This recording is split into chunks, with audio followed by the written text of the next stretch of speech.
Pernah nggak sih Anda yakin banget soal sesuatu, ternyata salah total? Ternyata pikiran kita itu sering banget nipu kita loh. Dalam beberapa menit ke depan, kita bakal bongkar cara kerja jebakan pikiran ini, dan kita akan pakai panduan yang biasa dipakai sama para analis intelijen CIA. Oke, kita mulai dengan tes kecil-kecilan ya. Tes persepsi singkat aja. Ini bakal nunjukin seberapa cepat otak kita ngambil jalan pintas, yang kadang-kadang bisa salah arah. Siap? Coba deh, baca tulisan di dalam setiap segitiga ini dengan cepat. Gimana? Ada yang aneh nggak? Kebanyakan orang tuh nggak sadar loh pas pertama kali lihat. Coba lihat lagi deh. Kata the sama a-nya itu sebenarnya ada dua. Tertulis dua kali. Nah loh, kenapa kita bisa kelewatan? Simple banget. Otak kita itu, ya, bisa dibilang pemalas yang efisien. Otak kita nggak baca kata per kata, tapi ngenalin pola yang udah familiar. Karena kita berharap, ngelihat frasa yang udah biasa kita lihat, otak kita secara otomatis benerin kesalahan itu tanpa kita sadari. Inilah inti dari cara kerja persepsi kita. Ini bukan cuma soal trik mata loh. Fenomena ini sebenarnya ngebawa kita ke konsep psikologis yang penting banget, yang dipakai sama CIA. Mereka nyebutnya pola pikir atau mindset. Menurut buku panduan ini, pola pikir itu bukan sesuatu yang baik atau buruk, tapi sesuatu yang nggak bisa dihindari. Anggap aja kayak filter mental yang bantu kita nyaring lautan informasi yang masuk tiap detik. Kalau nggak ada filter ini, wah, kita bisa-bisa malah lumpuh, kewalahan. Nah, ini poin utamanya. Langsung dari penulisnya, Richard Hewer. Kata dia, kita tuh bukan kayak kamera yang pasif ngerekam dunia. Justru sebaliknya, kita secara aktif membangun realitas kita sendiri.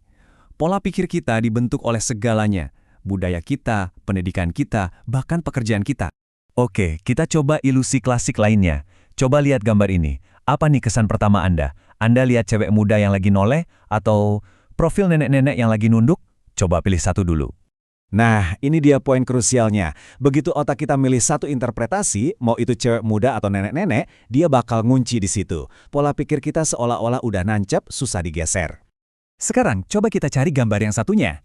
Kalau tadi Anda lihat cewek muda, coba perhatiin deh, telinganya itu jadi mata si nenek, dan kalungnya itu jadi mulutnya. Sebaliknya, kalau Anda lihat si nenek, lihat deh hidungnya yang gede itu jadi garis rahang dan dagu si cewek muda. Susah kan? Nah, ini dia. Biarpun kita udah tahu ada gambar lain di situ, otak kita tuh nolak buat ngelepasin persepsi awalnya. Ini nunjukin dengan jelas banget betapa susahnya ngubah pola pikir. Anda mungkin mikir, ini kan cuma ilusi optik. Nggak mungkin lah para ahli yang udah pengalaman bisa ketipu. Jangan salah. Justru sebaliknya. Menurut CIA, disinilah bahaya sesungguhnya. Kutipan ini benar-benar nusuk ya. Ternyata keahlian itu bisa jadi pedang bermata dua. Makin ahli seseorang, makin kaku pola pikirnya. Dan yang ironis, rasa percaya diri dari keahlian itu justru bisa bikin kita buta sama fakta-fakta yang bertentangan. Jadi, kalau kita semua kejebak sama pola pikir kita sendiri, bahkan para ahli lebih rentan, terus gimana dong? Apa yang bisa kita lakuin? Jawabannya ada di sesuatu yang namanya metakognisi. Ini dia intisari dari seluruh buku panduan CIA ini. Tujuannya tuh bukan buat ngilangin bias, soalnya itu mustahil. Tujuannya adalah supaya kita sadar sama proses berpikir kita sendiri. Belajar buat mundur selangkah dan nanya, tunggu dulu, gimana ceritanya saya bisa sampai ke kesimpulan ini? Asumsi apa aja nih yang sebenarnya saya pakai tanpa sadar? Nah, biar lebih praktis, buku ini ngasih serangkaian pertanyaan dan langkah-langkah yang bisa kita pakai buat nantang pola pikir kita sendiri. Langkah pertama, bikin yang nggak kelihatan jadi kelihatan. Coba deh, apa sih asumsi-asumsi mendasar yang Anda pegang tanpa sadar? Coba tulis. Begitu Anda keluarin dari kepala dan taruh di atas kertas, baru deh Anda bisa ngecek asumsi itu secara lebih objektif.